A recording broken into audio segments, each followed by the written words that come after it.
Ich sitze auf meinem Stuhl und ich schaue aus dem Fenster und ich stell mir wieder mal die alten Fragen.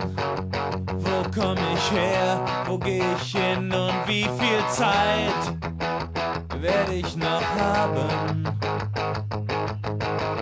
Ich denke nach über die Welt, über das, was wirklich zählt. Ich weiß genau, was mich so quält.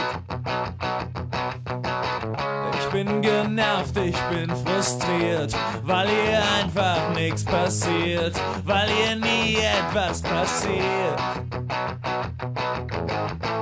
Und ich schau wieder auf die Uhr, du bist immer noch nicht da. Keine Ahnung, wo du bleibst, es ist wahr. Mir ist langweilig, mir ist langweilig, sterbenslangweilig, ohne dich, mir ist langweilig, so stinklangweilig, sterbenslangweilig, ohne dich ist mir langweilig. Ich liege auf meinem Bett und ich starre an die Decke und ich wünsche dir die Pest an den Hals. Lässt mich hier sitzen, einfach so, aber vielleicht kommst du ja bald. Kein Bock auf Fernsehen, das ist blöde. Will ich kiffen, das macht blöde.